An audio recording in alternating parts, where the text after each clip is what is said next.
94,4 FM. Kanal Inspirasi. Pro 1 RRI Makassar. Pro 1 Kanal Inspirasi. RRI Makassar.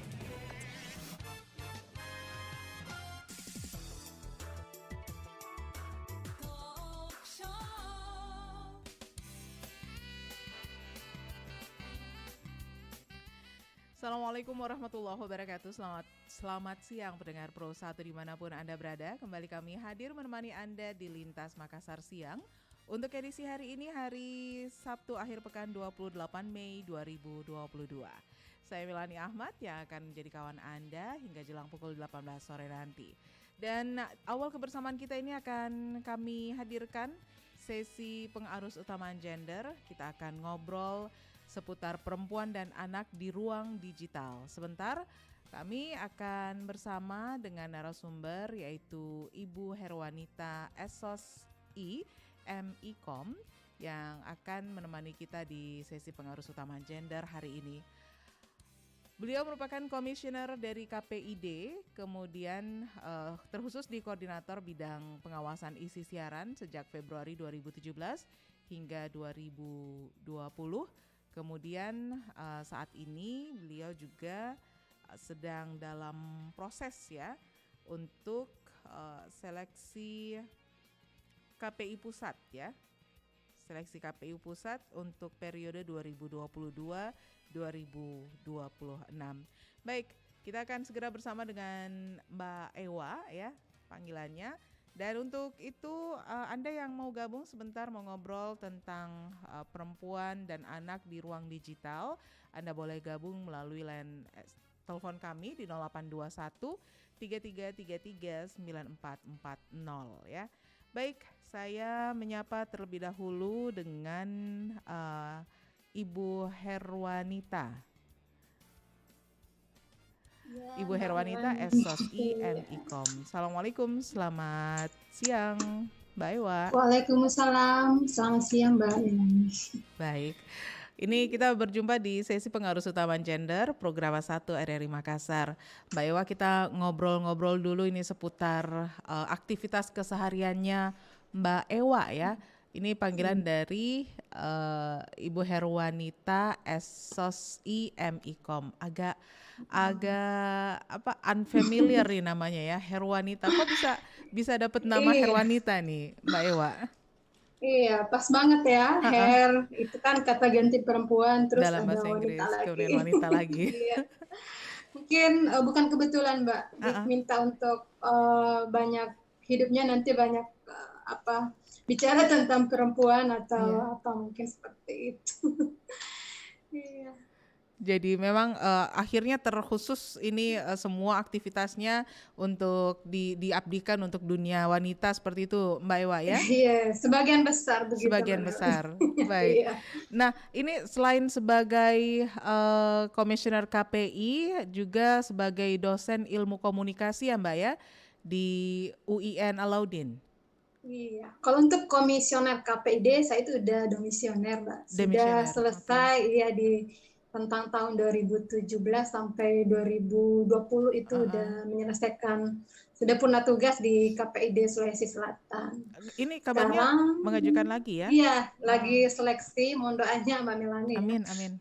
Tahap ketiga untuk seleksi KPI kita dan insya Allah semoga bisa sampai fit and proper test di DPR RI. Mohon doanya buat para pendengar RRI dan juga tentunya teman-teman RRI, semoga kita bisa sama-sama memajukan dunia penyiaran dengan peran masing-masing. Oke. Mbak Ewa, kita ngobrolnya tentang perempuan dan anak di ruang digital. Nah, kebenarannya, bukan kebetulan ya, kebenaran memang Mbak Ewa menghandle tentang ini ketika di KPID Sulsel. Sebenarnya urgensi apa yang membuat perempuan dan anak di ruang digital itu menjadi suatu hal yang penting untuk dipantau, diawasi atau mungkin diarahkan seperti itu Mbak Ewa? Iya, Terima kasih Mbak Melani. Ketika bicara tentang ruang digital, sebenarnya hari ini ada dua hal yang sebenarnya terpisah tapi saling berkaitan satu sama lain. Yeah. Kalau bicara ruang digital di media sosial, sebenarnya itu bukan ruang pengawasan dari KPI secara umum ya. Kecuali apa yang muncul di media sosial kemudian tershare ke TV maupun radio sebagai sebuah sumber, itu baru menjadi bagian dari pengawasan dari KPI ketika itu sudah tayang di TV ataupun radio. Nah, dalam konteks digital hari ini saya kira berkaitan dengan KPI adalah bahwa pemerintah Republik Indonesia sejak 1 tahun terakhir itu sudah mencanangkan yang namanya transformasi digital, sehingga digitalisasi penyiaran itu menjadi hal penting yang kemudian menjadi diskursus hari ini, termasuk dalam konteks bagaimana peralihan dari analog ke digital ya. Hari ini di TV-TV digital sudah melalui tahap ASO yang tahap 1, saya kira di beberapa daerah juga Sulawesi Selatan sudah melakukan, teman-teman KPI di daerah juga sudah mulai bergerak di ruang itu, bagaimana menyambut dan mempersiapkan lembaga penyiaran, mempersiapkan masyarakat untuk menyongsong penyiaran digital ini, siaran digital. Jadi kalau bicara tentang itu, saya kira yang paling urgent, yang paling penting adalah bahwa nanti di ruang siaran, baik TV maupun radio ya, khususnya televisi ke depan itu tentunya akan semakin ramai kanal yang kemudian akan muncul. Kalau dulu satu kanal hanya bisa kita nikmati satu siaran, nah kemungkinan besar ke depan satu kanal itu bisa sampai 6 bahkan lebih bisa diisi oleh siaran-siaran yang kemudian tentunya akan semakin menjadi tanggung jawab besar bagi KPI untuk kemudian mengawasi penyiaran yang ada di Sulawesi Selatan bahkan di Indonesia. Oke. Jadi tantangannya semakin besar dari sisi kuantitasnya. Pertanyaannya hari ini adalah bagaimana kualitas penyiaran kita seperti apa, itu yang mungkin menjadi poin penting. Oke. Kalau Mbak Ewa melihatnya sendiri nih, kualitas dari sebelum ke sana nih, sebelum bicara tentang kualitas siaran kita ya, kualitas penyiaran kita. Saya mau tanya dulu ini tentang konten-konten atau mungkin informasi-informasi yang menyasar perempuan dan anak atau dibuat oleh perempuan dan anak yang sekarang berseliweran di ruang digital kita. Sebelum menjadi viral dan akhirnya nanti masuk juga ke ranah yang dari pengawasan dari KPID, misalnya di siaran radio, televisi atau siaran-siaran dalam bentuk lainnya di media-media digital. Ini kalau Mbak Ewa melihat konten yang menyasar ataupun yang dibuat oleh perempuan dan anak di ruang digital kita, ini apakah memang masih perlu perbaikan, masih perlu masukan agar lebih teredukasi mungkin, atau sekarang sudah pada relnya? Ya, kalau bicara tentang penyiaran ataupun dalam konteks digital ya, di ruang digital, ada dua hal yang kemudian ketika kita bicara itu posisi, apakah perempuan sebagai bagian dari ruang produksi untuk konten siaran itu sebagai dia pelaku ataupun sebagai produsen. Yang kedua adalah bagaimana perempuan dan anak itu sebagai konsumen.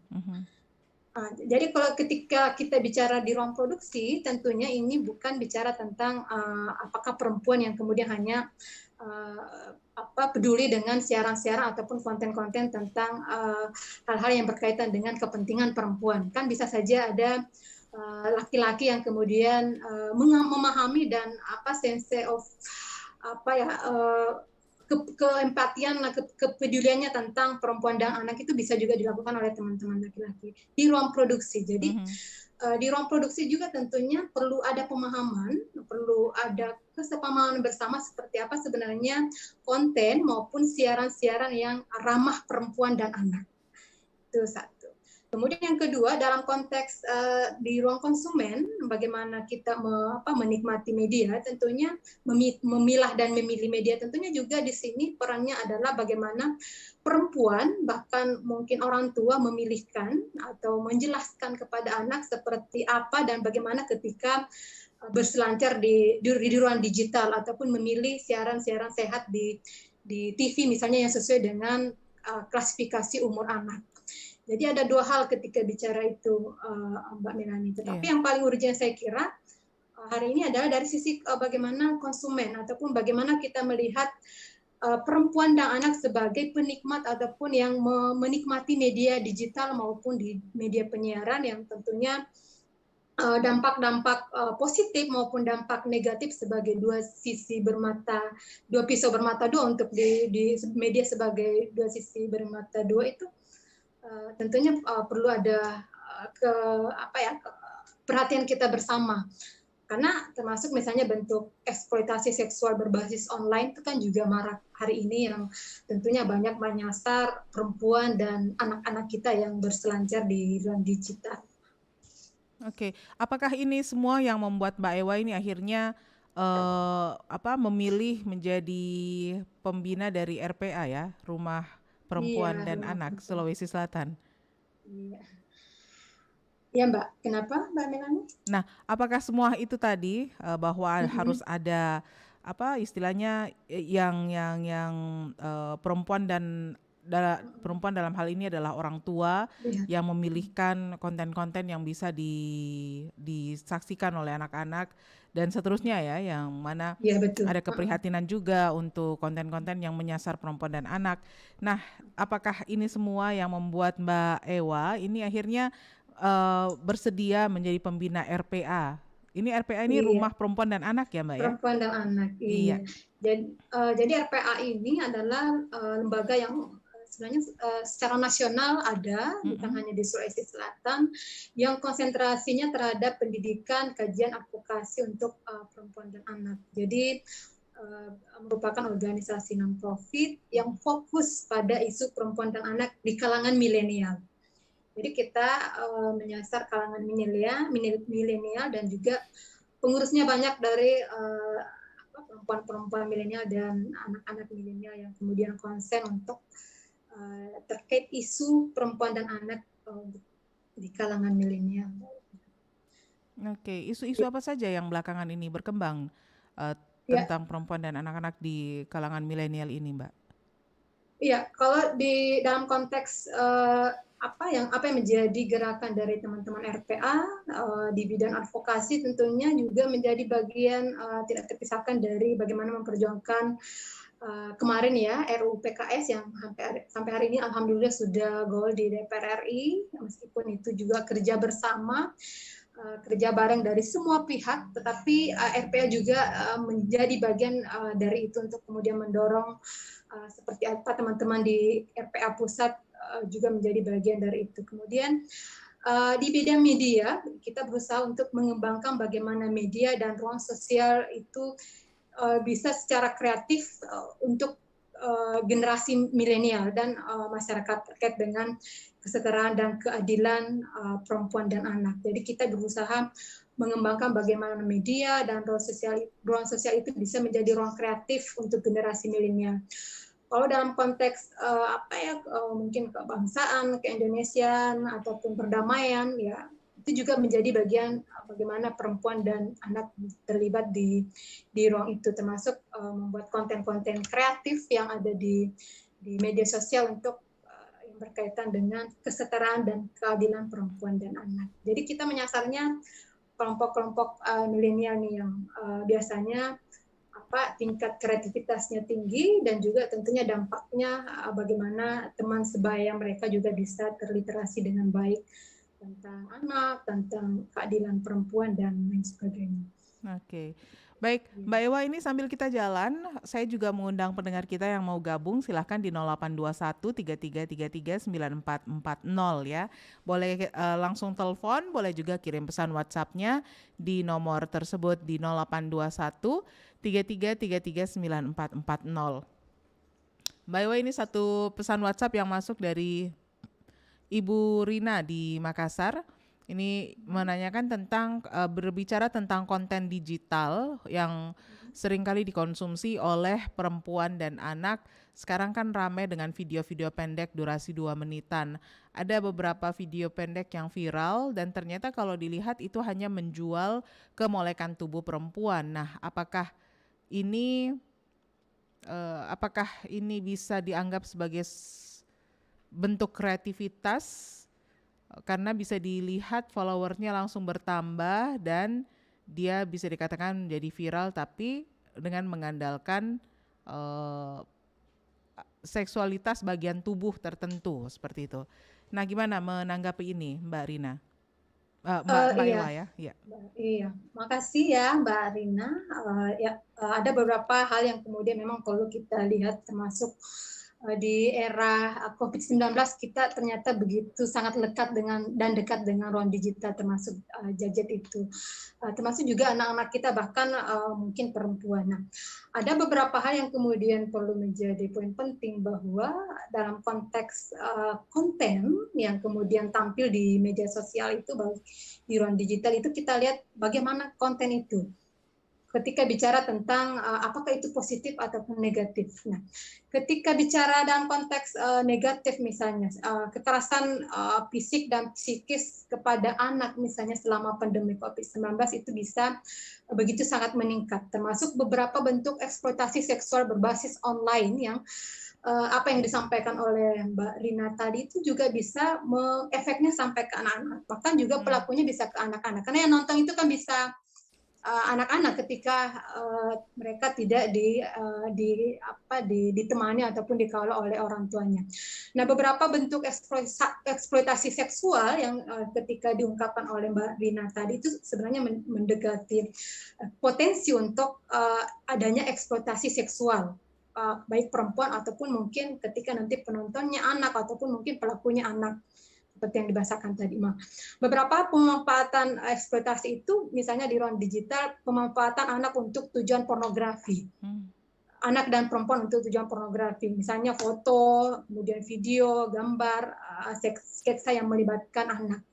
Nah, ketika tadi kasusnya seperti itu, yang kemudian ditonton oleh anak misalnya, ataupun itu bahkan bisa dieksploitasi oleh orang tertentu yang kemudian bisa terjadi yang namanya grooming atau sexting atau sextortion atau kekerasan seksual berbasis online, atau bahkan video streaming yang mungkin live video yang disediakan oleh berbagai platform yang selanjutnya disalahgunakan oleh pengguna untuk memamerkan konten bermuatan pornografi dan bisa dilihat oleh pengguna lain. Saya kira kategori yang diungkapkan oleh Mbak Rina ini ada di kategori terakhir. Nah, itu semuanya adalah salah satu bentuk eksploitasi seksual berbasis online. Jadi ketika dikategorikan sebenarnya itu ada 6. Ada pemanfaatan untuk tujuan pornografi, kemudian ada yang namanya grooming dan sexting, itu berupa misalnya perkenalan di media online yang kemudian berlanjut ke pornografi, misalnya diminta untuk membuka baju atau memfoto bagian-bagian tertentu dan lain sebagainya. Ada yang namanya sex abortion, ya, kasus pemerasan terhadap anak ataupun perempuan di dunia cyber. Kemudian kekerasan seksual online, ya sudah tidak bisa dipungkiri lagi, itu semakin banyak pemberitaannya seperti itu. Nah, yang terakhir yang diungkapkan oleh Mbak Rina itu masuk dalam kategori video streaming, dan itu dengan memamerkan konten bermuatan pornografi dan bisa dilihat oleh pengguna lain. Saya kira itu juga bagian dari bentuk eksploitasi seksual berbasis online, dan itu saya kira perlu menjadi penanganan kita bersama, baik dalam konteks beberapa perundang-undangan yang mungkin sebenarnya dalam konteks ini belum begitu komprehensif menyasar di ruang digital media sosial. Karena kalau dalam konteks KPI penyiaran kan payung hukumnya jelas, ada undang-undang penyiaran, ada P3SPS dan lain sebagainya. Nah, kalau untuk di ruang digital seperti media sosial, kita kan hanya mengandalkan undang-undang ITE dan apa yang selama ini dikeluarkan oleh regulasi yang dikeluarkan oleh Kemeninfo misalnya terkait men-take down ataupun mematikan beberapa fitur-fitur ataupun akun-akun yang dianggap berbau pornografi dan porno aksi. Itu mungkin, Mbak. Mbak Ewa, ini kalau Mbak Ewa melihat perempuan dalam hal ini ya, kita mungkin ngobrolnya tentang perempuan terlebih dahulu nih, karena kalau dilihat undang-undangnya, ketika mereka melakukan itu dalam kondisi dipaksa oleh pihak lain, maka pihak lain tersebut bisa bisa dipolisikan atau mungkin bisa dituntut seperti itu. Tapi kalau yang melakukan itu adalah yang bersangkutan sendiri, si perempuan ini sendiri. Apa yang sebaiknya kita lakukan kepada mereka agar mereka sadar bahwa nggak ada orang lain loh yang mengeksploitasi kamu, tapi kamu mengeksploitasi dirimu sendiri di ruang digital, dan itu bisa menjadi konsumsi banyak orang, dan tidak semua orang yang mengkonsumsi di ruang digital itu adalah orang, dalam tanda petik, orang yang baik ya. Itu kira-kira apa yang bisa kita sampaikan kepada mereka? Ya, sebenarnya ya ini pentingnya literasi itu tadi, Mbak. Literasi bagaimana masyarakat bisa memilah dan memilih dalam konteks menggunakan perangkat-perangkat digital. Bahwa apa yang menjadi kemudahan dia untuk berselancar di media sosial itu juga ada rules yang kemudian untuk kepentingan untuk dalam konteks efeknya ke diri sendiri dan internal, bahkan di eksternal misalnya. Di diri sendiri ini bicara tentang bagaimana jejak digital ya. Ke depan itu kan CV kita itu sudah tidak seperti sekarang, kita masih bisa ngirim CV via Google Drive ataupun melalui kertas gitu ya, yang kemudian kita kirim. Ke depan itu CV kita itu ada CV digital, di mana kita akan dipantau, kita akan kemudian dinilai oleh kelompok ataupun lembaga tertentu itu melalui apa yang kemudian kita lakukan di ruang digital. Jadi sifat CV nanti ke depan ya sampai hari ini juga adalah CV digital, ataupun semua tentang kita, apakah profiling ataupun tentang sepak terjang ataupun hal-hal yang kita lakukan keseharian itu ada di ruang digital kita, baik di Facebook, Instagram ataupun bentuk-bentuk akun-akun media sosial yang kita pakai untuk kemudian mengeksplorasi tentang siapa diri kita, itu akan terlihat dengan jelas, dan itu tentunya akan menjadi jejak yang tidak bisa terhapus. Meskipun mungkin diterhapus, akan ada kemungkinan untuk dimunculkan kembali. Jadi pesannya adalah berhati-hatilah untuk kemudian berselancar di media sosial, karena itu akan menjadi jejak digital Anda. Kalau dilihat ini, apakah perempuan dan anak di wilayah Sulawesi Selatan ini, Mbak Ewa, mereka sudah cukup melek literasi digital, sudah cukup paham bahwa konsumen dari apa yang mereka tayangkan di media sosial, di ranah digital ini, itu ketika sudah ditampilkan seperti itu tidak akan lagi menjadi milik kita saja, tapi bisa jadi ada yang sudah mendownload, sudah menyebarkan, memviralkan. Itu apakah mereka sudah cukup paham akan konsekuensi seperti itu ketika berinteraksi di ruang digital? Ya, ini yang menjadi PR bersama kita, saya kira Mbak Melanie, bahwa untuk mengukur seberapa besar dalam konteks sosial ya, seberapa besar masyarakat kita, elemen masyarakat kita memahami tentang itu, tentunya butuh penelitian yang lebih komprehensif. Yang bisa kita lakukan, saya kira, adalah bagaimana melakukan upaya pencegahan itu secara dini. Upaya pencegahan saya kira memang sudah dilakukan oleh berbagai pihak ya, termasuk kemarin kita bersama teman-teman di UNICEF ya, UNICEF yang dengan teman-teman yang dalam program Berani, yang kemudian bersama Yayasan Indonesia Mengabdi itu mencoba untuk melakukan literasi di tingkatan bawah yang berkaitan dengan misalnya upaya bagaimana media sosial itu kemudian menjadi ruang bagian terpenting dari kecakapan hidup, pendidikan kecakapan hidup ataupun PKH yang menyasar kelompok milenial misalnya SMA, SMP dan lain sebagainya. Mereka dibekali kecakapan hidup, diantaranya adalah terkait bagaimana mereka memiliki etika dan pengetahuan keamanan digital di ruang-ruang ataupun media sosial. Itu saya kira penting untuk menyasar di kalangan anak maupun di kalangan perempuan, karena program PKH ini pendidikan kecakapan hidup ini menyasar perempuan dan anak yang ada di Sulawesi Selatan. Jadi teman-teman di UNICEF sudah proyek nya itu sudah ada di Kabupaten Bone dan ke depan sudah mulai menyasar di Dinas Pendidikan untuk wilayah Luwu Utara dan Wajo. Programnya sudah berjalan ke depan. Oke. Itu hanya satu bagian. Beberapa teman-teman yang di perempuan yang tergabung di Koalisi Perempuan dan Anak, Kak Emma Hussein dan kawan-kawan itu juga sudah begitu lama melakukan itu. Saya kira bahwasannya apa yang terjadi di ruang digital dengan permasalahan real perempuan dan anak di sisi ekonomi, politik, ataupun dari sisi pendidikan itu sebenarnya saling berhubungan satu sama lain, dan core terpentingnya adalah di ruang media sosial, saya kira. Oke. Baik Mbak Ewa, kita undang kembali, tadi sudah ada pendengar yang menderingkan telepon kami di 0821 3333 9440. Silahkan kita terima dulu penelpon berikut ini. Halo, selamat siang. Ya, halo, selamat siang. Selamat siang. Mohon maaf Bapak, radio monitor bisa dimatikan dulu Pak. Kahar ini dari telepon. Silakan Pak Kahar. Perempuan generasi milenial dengan perempuan generasi kolonial, apakah berbeda kesetaraan?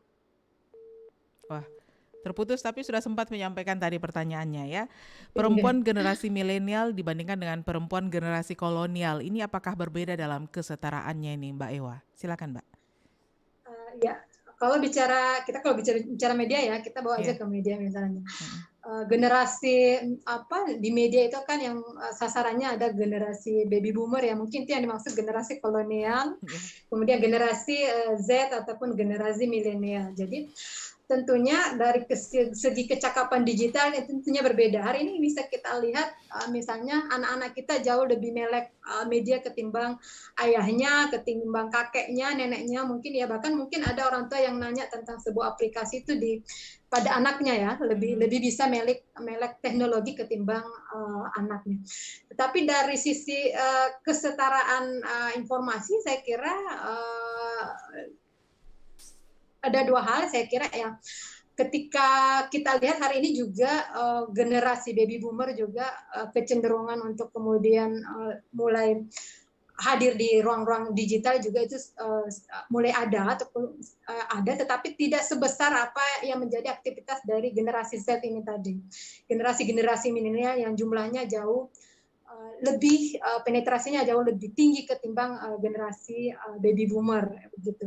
Jadi sehingga kalau Kak tadi bicara tentang kesetaraan, penggunaan media digital dan tentunya juga upaya untuk melakukan take down ataupun upaya untuk melakukan literasi digital itu saya kira penting untuk lebih mengedepankan misalnya teman-teman generasi-generasi yang penetrasinya lebih tinggi. Nah, kalau dalam konteks tadi bicara kesetaraan gender mungkin ya, atau pertanyaannya Bapaknya nggak sampai selesai. Jadi kalau bicara tentang kesetaraan, itu kita tidak bicara tentang dia generasi milenial ataupun kolonial. Ketika bicara tentang perempuan ya tentunya yang masuk kategori jenis kelamin perempuan, itu tentunya jelas. Tetapi ketika bicara kategori anak, saya kira apa yang menjadi hak dan kewajiban anak itu sangat jelas di Undang-Undang Perlindungan Anak.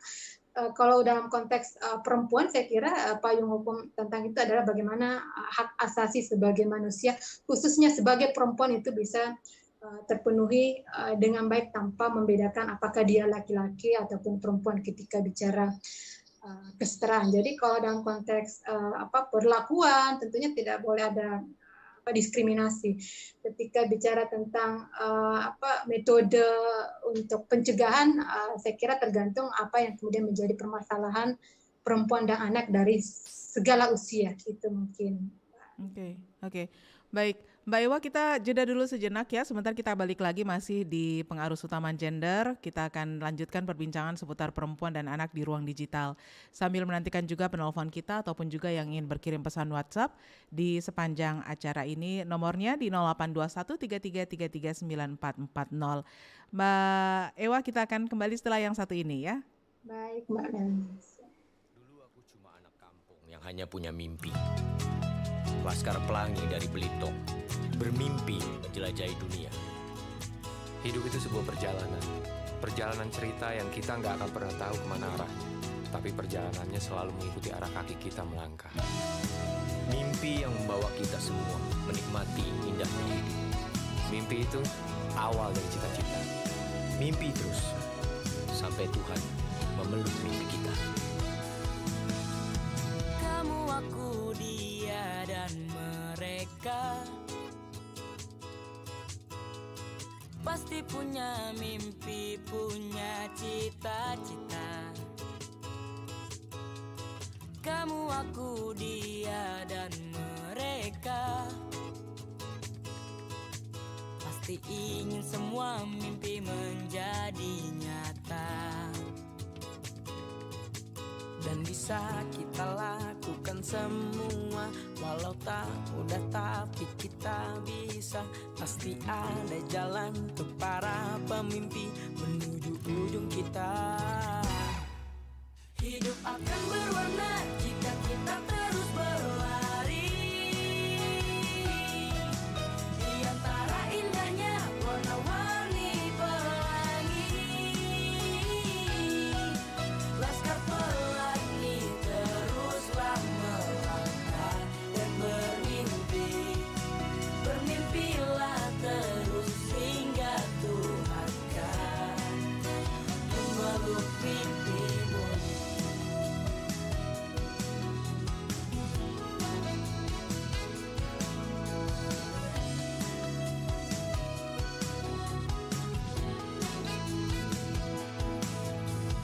Kamu, aku, dia, dan mereka pasti ingin semua mimpi menjadi nyata. Dan bisa kita lakukan semua, walau tak mudah tapi kita bisa. Pasti ada jalan untuk para pemimpi menuju ujung cita. Hidup akan berwarna jika kita terus berlari. Di antara indahnya warna-warni pelangi. Laskar pelangi teruslah melangkah dan bermimpi.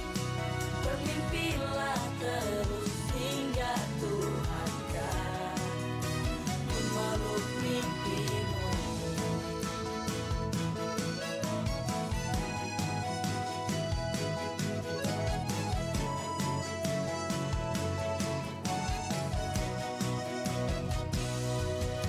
Hidup akan berwarna jika kita terus berlari.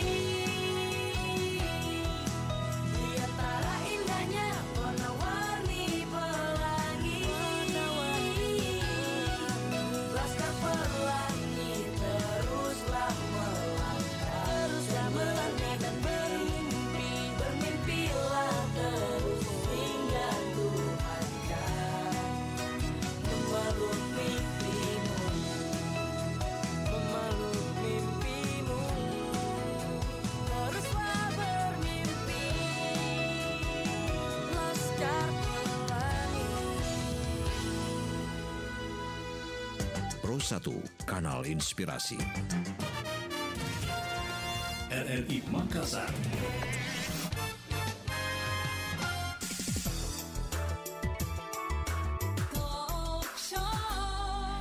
Kami masih temani Anda di sesi pengarus utaman gender Lintas Makassar Siang dengan tema kita hari ini, topik kita hari ini adalah perempuan dan anak di ruang digital. Bersama narasumber ada Mbak Ewa, ini masih bersama kami ya. Assalamualaikum Mbak Ewa. Waalaikumsalam, Mbak. Oke, Mbak Ewa tadi sempat ngobrol tentang ada PKH ya, program kecakapan hidup ya. Iya, pendidikan kecakapan hidup. Pendidikan kecakapan hidup. Ini salah satu program dari UNICEF ya. Berarti ada beberapa stakeholder di Indonesia yang digandeng untuk bisa mensosialisasikan program ini ya. Iya benar Mbak. Oke, Mbak Ewa ini sebelum saya sebenarnya pengen tahu tentang pendidikan kecakapan hidup ini, tapi sebentar ya, saya bacakan dulu pesan WhatsApp yang sudah masuk. Ada Pak Imran di Makassar, ini menanyakan tentang perempuan yang joget-joget di video TikTok dan seterusnya, itu apakah bisa dianggap mereka sudah paham bahwa media sosial itu tujuannya sebaiknya diarahkan ke yang positif ya. Tapi positif juga sih karena dengan begitu banyak yang menyukai, kasih jempol untuk videonya. Ini dari Pak Imran di Makassar. Kita terima penelpon lagi nih, silahkan 0821 tadi sudah menderingkan ya di 0821 3333 9440. Mbak Ewa sambil menantikan penelpon kita ini, apakah yang disampaikan Pak Imran tadi itu sisi positif karena joget-joget seperti itu terus yang ngasih jempol banyak itu otomatis apa istilahnya ya, yang menggembari atau menyukai itu banyak ya, tapi sayangnya kontennya itu joget-joget ini Mbak Ewa. Sebentar diberi respon ya, kita terima penelpon dulu. Halo, selamat pagi, selamat siang. Selamat siang, Assalamualaikum. Waalaikumsalam. Dengan siapa, di mana Pak? Pak Sidan di Pindrang ini Pak. Pak Sidan di Pindrang, silakan Pak Sidan. Nah, ini yang kita saya, tapi saya sekarang ini jarang ibu-ibu yang monitor karena apa ya, banyak ada juga yang tidak punya HP Android. Karena sekarang ini ada lagi Valentine. Seandainya itu ada yang ini sangat karena mendiri sekali. Oke. Terutama itu jangan komentar di Polman dia. Itu di Polman itu masih sangat sekali terjadi kekerasan terhadap anak. Hanya saja itu, saya ini sejak kecil, saya itu dari kecil sejak kecil saya itu kerja terus. Tapi mungkin sudah menjadi seorang karena itu berusaha sejak kecil. Iya, dulu itu pada saat sekolah saya itu terus sampai akhirnya saya karena kerja. Dari kerja jadi sangat master itu masih itu bahwa dia itu berpegang bahwa kita dibantu bapak kaki ibu sehingga apa kucing anaknya begitu. Padahal itu kalau untuk mendapatkan anak ini anugerah dari Tuhan dan itu kita sayangi. Sama sekarang ini haruslah kita itu buat anak artinya dia dari jalan positif kita harus dukung. Jangan sampai kita menjadikan anak dan itu rata-rata itu mana itu kalau anaknya itu bilang kalau berbicara soal anak kok yang berbicara ya jangan benar tidak apa yang libatkan diam. Kalau dia itu tidak apa namanya kalau dia itu sama sekali tidak boleh karena itu kebebasan berpendapat. Baik Pak Sidan. Itu apa namanya yang tetap jujur di macam ini. Baik. Ya, baik. Mohon maaf Pak Sidan, ini suaranya agak terpantul-pantul ya, mungkin terkendala signal ya. Tapi sedikit banyak saya sudah menangkap ada hal-hal yang Pak Sidan sampaikan tadi seputar keberadaan anak ya dan juga sikap ibu-ibu yang ada di Polman ya, seperti itu. Baik. Pak Sidan, terima kasih Pak Sidan. Baik, ini kayaknya kita terkendala dengan sinyal ini ya, karena suaranya agak seperti suara robot kita dengarnya. Sebelum menanggapi Pak Sidan, kita beri tanggapan dulu untuk Pak Imran di Makassar ini, Mbak Ewa. Gimana menurut Mbak Ewa? Tadi Pak Imran tentang apa ya? Tentang perempuan yang joget-joget di TikTok, tapi menurut Pak Imran ini harusnya penggunaan media sosial itu diarahkan pada hal yang positif. Kemudian menurut Pak Imran positif juga sih karena banyak yang suka sama videonya dan akhirnya memberikan jempol ya, menyukai video tersebut. Jadi berarti si pemilik akun ini banyak penggemarnya begitu. Dan mungkin nanti bisa jadi hal yang positif juga. Gimana Mbak Ewa?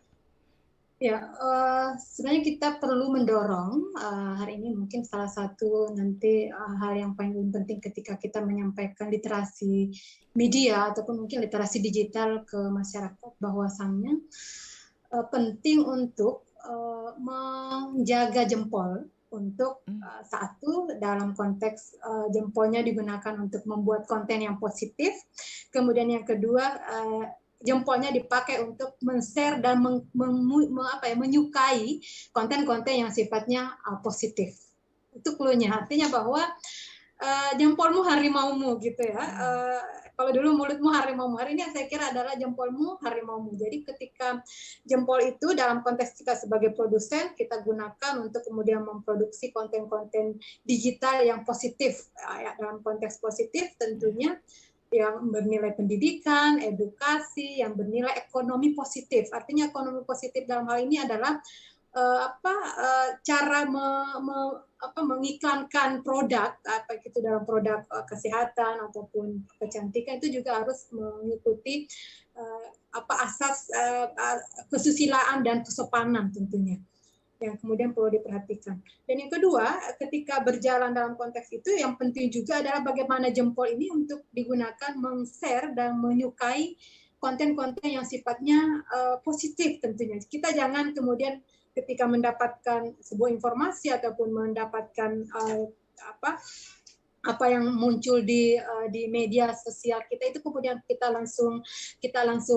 klik dan kita langsung share tanpa kemudian menyimak, mengamati apa yang kemudian akan kita share. Itu juga penting untuk menjadi kecakapan digital seseorang untuk berselancar di media sosial.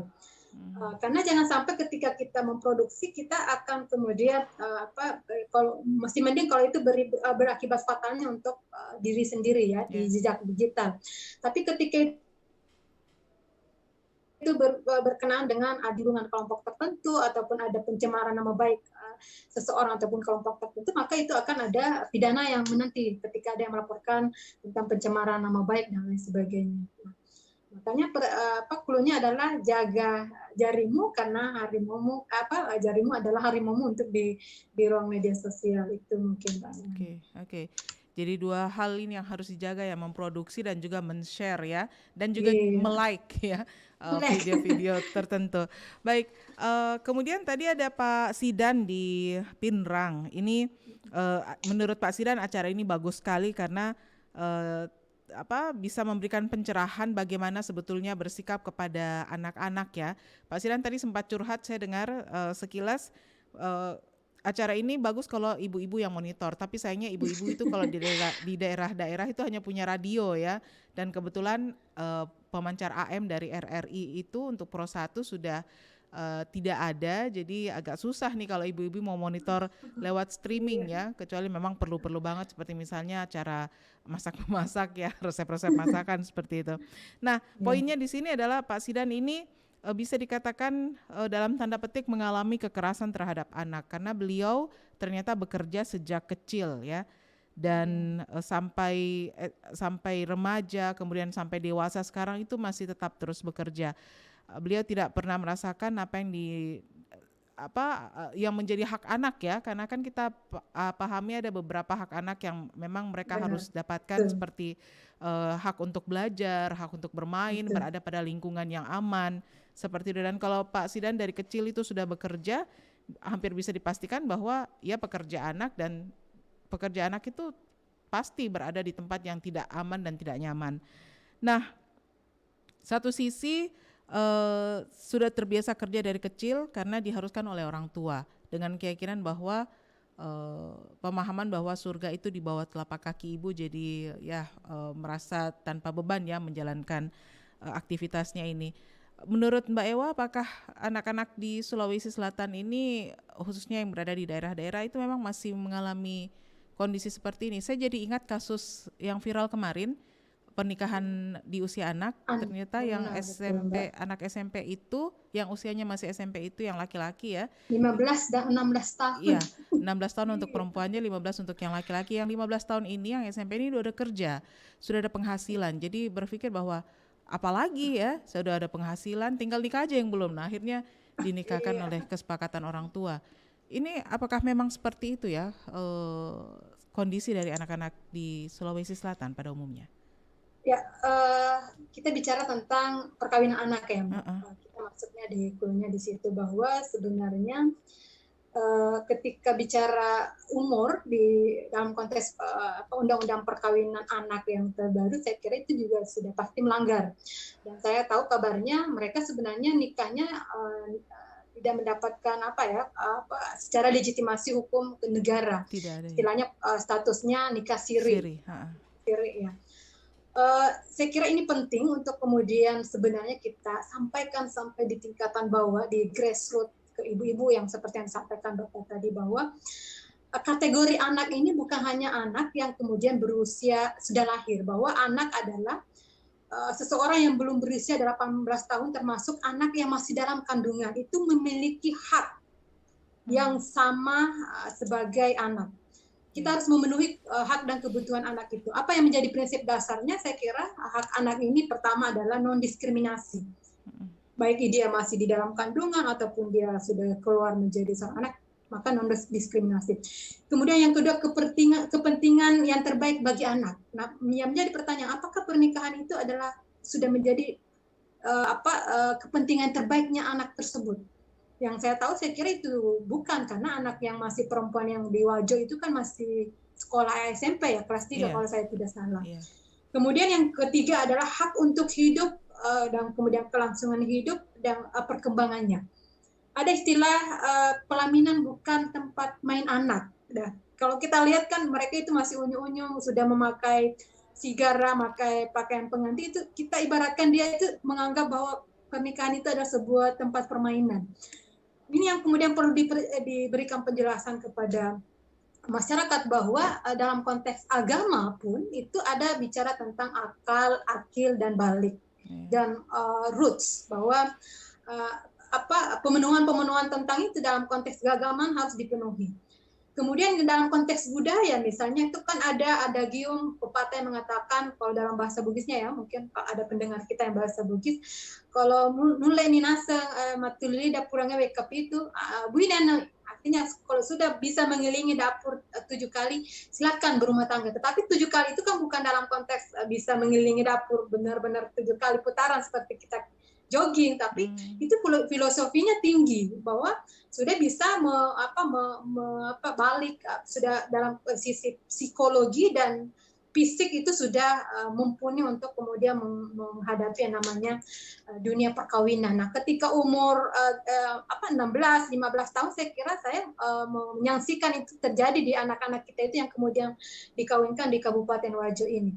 Sehingga pemenuhan haknya nanti itu kan juga ada lingkaran yang saling berkesinambungan, bahwasanya anak yang dinikahkan, perkawinan anak ini akan melahirkan dan menjaga anak. Nah, tidak menutup kemungkinan nanti ke depan dia akan melahirkan anak-anak yang misalnya dari sisi kesehatan akan stunting. Kenapa stunting? Karena si ibunya tidak memiliki pengetahuan tentang bagaimana merawat dan menjaga anak, perkembangannya dari sisi gizi dan lain sebagainya serta kesehatan. Maka perkawinan anak itu akan cenderung melahirkan rentetan efek jangka panjang yang lain, termasuk stunting, perputaran sistem garis kemiskinan yang berulang, termasuk juga putus sekolah tinggi dan lain sebagainya, karena kesiapan mental dan psikis tadi itu yang kemudian tidak bersiap. Jadi kalau saya, pertanyaan tadi Bapak yang ada di Mamuju, ya saya kira penting adalah bahwa hak anak yang tidak boleh diabaikan adalah mereka bisa mendapatkan makanan dengan baik, kesehatan, pendidikan, dan bermain. Bahkan mungkin rekreasi. Anak-anak itu kita perlu berikan ruang untuk tidak membuat dia stres di rumah misalnya, mendapatkan kesamaan antara anak pertama, kedua, dan ketiga itu tidak ada perbedaan, atau bahkan nama dan identitas, termasuk juga bagaimana mereka didengarkan pendapatnya.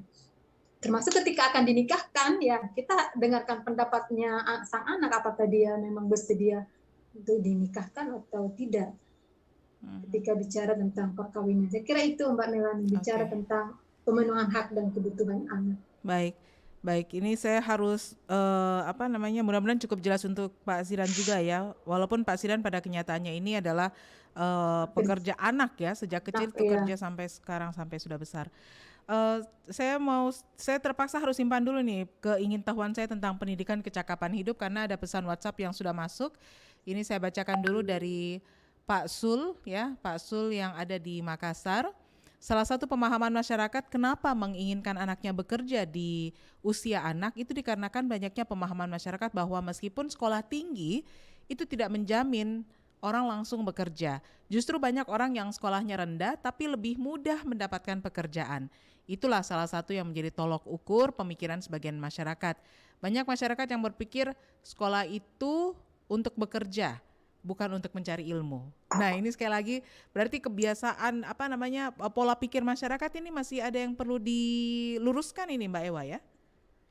Iya, ya itu kan lagu lama sih ya kalau menurut saya, bahwa yang dianggap kenapa kita harus sekolah itu karena harus jadi PNS misalnya, dapat pekerjaan yang mentereng dan lain sebagainya. Makanya hari ini juga dunia pendidikan kita juga sudah mulai berbenah, bahwasannya Merdeka Belajar itu juga menjadi bagian terpenting dari upaya pemerintah bagaimana melahirkan anak didik yang kemudian memiliki kecakapan, soft skill, dan tentunya juga pengetahuan-pengetahuan yang kemudian ketika keluar sebagai alumni bukan hanya dia memiliki kecakapan teknis dari apa yang menjadi jurusannya. Bahwasanya ketika kita cerdas dari sisi EQ itu juga tidak menjadi jaminan kita untuk kemudian bisa sukses di kehidupan nyata. Begitu pula ketika kita kemudian memiliki kecerdasan emosional yang tinggi, mungkin kecakapan berinteraksi dengan yang lain tanpa sekolah, itu juga memerlukan kecakapan dalam konteks intelektual. Itu berbeda, bahwa ijazah yang kita punya itu juga membantu kita banyak hal untuk menggapai jenjang prestasi yang lebih tinggi misalnya. Nah, ketika prestasi tinggi itu kemudian tidak diimbangi dengan kecakapan hidup dalam konteks emosional question itu tadi ya, kecakapan emosional untuk mungkin bicara persoalan kecakapan sosial itu juga penting. Nah, ini yang kemudian di dunia pendidikan kita perlu membekali itu.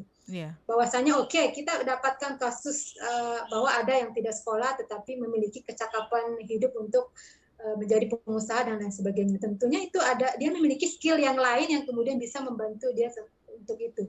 Tetapi ketika dia akan memasuki jenjang yang lain misalnya, tentunya ada keterbatasan tertentu ketika dia tidak memiliki ijazah misalnya dan lain sebagainya. Dan saya kira kedua-duanya penting, bahwa ijazah dan kecakapan hidup yang mungkin bisa didapat bukan di ruang bangku pendidikan atau sekolah itu juga penting. Itu mungkin Mbak Melani. Oke. Jadi memang harus terus-menerus ada pencerahan ini, ada literasi ya kepada masyarakat kita. Dan ilmu memang sifatnya seperti itu Mbak Ewa ya. Dia berkembang. Education Mbak, berkembang terus ya. Jadi bisa saja apa yang dianggap benar hari ini itu akan berkembang dan besok mungkin 5 tahun atau 3 tahun ke depan itu bukan lagi sebuah kebenaran. Hampir sama dengan pesatnya perkembangan informasi, apalagi digandeng dengan teknologi ya. Wah, sudah bisa kalah gitu dalam beberapa detik saja. Nah, ini saya balik lagi nih di menit-menit terakhir ini Mbak Ewa tentang pendidikan kecakapan hidup. Ini sebetulnya ada beberapa program UNICEF, ada beberapa stakeholder yang digandeng, dan saat ini di Sulawesi Selatan sudah ada tadi ya, sempat Mbak Ewa menjelaskan. Tapi kedepannya di Bone ya khususnya, kedepannya akan menyasar ke kabupaten lain. Kok nggak mulai dari Makassar ini Mbak Ewa? Ya, ini sebenarnya bukan program ini kemarin juga saya baru 2 hari yang lalu kita mengikuti training of trainer TOT, kecakapan pendidikan kecakapan digital ini. Jadi di TOT itu tujuannya adalah nanti kita yang ada di yang sudah alumni TOT ini akan turun ke lapangan di berbagai daerah. Nah, sebenarnya UNICEF dan Berani itu sudah melakukan pilot project-nya itu di Kabupaten Bone, dan itu menyasar SMA Ulawon kalau saya tidak salah, kemarin itu sempat dipaparkan. Nah, di TOT ini kemarin itu kita ada berbagai elemen. Jadi ada dari dinas sosial, ada dari dinas pendidikan, ada dari Fatayat, Nahdlatul Ulama, ada dari Muslimat NU, ada dari PKK, dan beberapa stakeholder yang lain yang dianggap kemudian bisa melakukan program turunan ke lembaga masing-masing untuk melakukan PKH ini, karena ada modulnya yang kemudian bisa kita gunakan sebagai standar melakukan pendidikan kecakapan hidup di tingkatan anak dan perempuan yang ada di Sulawesi Selatan. Ya. Oke. Jadi saya nunggu perkembangan nanti ini dari Mbak Ewa ya, gimana nanti pendidikan kecakapan hidup ini. Dan sebetulnya ini kalau dilihat ini program yang sangat bagus, karena di usia remaja itulah selalu saja para remaja kita ini diperhadapkan dengan berbagai macam opsi yang membuat mereka bingung, dan ditambah lagi dengan memang pada masa remaja itu pertumbuhan atau perkembangan saraf di otak itu perlu banyak stimulan, perlu banyak rangsangan supaya bisa bertumbuh berkembang dengan baik ya, dan akhirnya bisa memutuskan atau menghadirkan masa depan yang lebih baik untuk mereka. Iya, karena di dalamnya modulnya ada misalnya manajemen penanganan menstruasi itu penting untuk anak-anak kita, itu kan sesuatu yang biasa, tetapi ketika tidak disampaikan mereka tidak tahu, bahkan itu bisa jadi efek lebih besar lagi ketika mereka nggak tahu tentang apa itu manajemen penanganan misalnya menstruasi, kemudian tentang digital, tentang lingkungan sedari awal, bahwa itu juga menjadi bagian penting dari mereka, termasuk tentang perkawinan anak ini. Karena rata-rata rentan itu ya usia yang SMP itu tadi dengan SMA itu. Baik. Perlu. Mbak Ewa, ini janji ya Mbak Ewa ya, nanti kita brainstorming lagi seputar perempuan dan anak di ruang digital, karena penting sekali, ini dunia digital sudah jadi dunia kedua nih untuk kita yang hidup di masa ini ya. Ya, public spare baru Mbak. Dulu kan public spare-nya udah mungkin di ruang nyata, sekarang kita punya ruang public baru. Oke, Mbak Ewa, terima kasih waktunya di kesempatan siang hari ini. Ada hal-hal yang mau disampaikan nggak nih untuk pendengar kita? Mudah-mudahan bisa memberikan manfaat di penghujung acara kita ini, Mbak Ewa. Ya, saya mungkin hanya ingin menyampaikan satu pesan bahwa kita semua, baik laki-laki dan perempuan, kita harus sudah bersikap adil gender, sejak di dalam pikiran, perkataan, perbuatan, ataupun jalan kita bersama yang kita lalui hari ini dengan berbagai tugas kita masing-masing. Bahwasanya hak perempuan adalah hak asasi manusia, women's right, women's rights. Terima kasih banyak teman-teman RRI sudah memberikan ruang untuk kami ya di perempuan-perempuan di Sulawesi Selatan untuk bisa bersinergi di dunia penyiaran. Terima kasih. Baik, Mbak Ewa, terima kasih banyak. Sampai jumpa di edisi selanjutnya. Assalamualaikum, selamat siang. Waalaikumsalam warahmatullahi. Baik, pendengar, demikian kebersamaan saya dengan Mbak Ewa langsung di kebersamaan kita dalam Pengarus Taman Gender hari ini. Kita akan hadirkan kembali kiprah dari Herwanita Esos IMIKOM, pembina RPA Terumah Perempuan Anak Sulawesi Selatan. Dan acara ini bisa Anda saksikan terus, bisa Anda saksikan kembali ya melalui tayangan di live streaming fanpage Facebook Pro 1 RRI Makassar. Saya Melani Ahmad pamit dari ruang dengar Anda. Kita akan jumpa lagi di edisi selanjutnya. Assalamualaikum warahmatullahi wabarakatuh.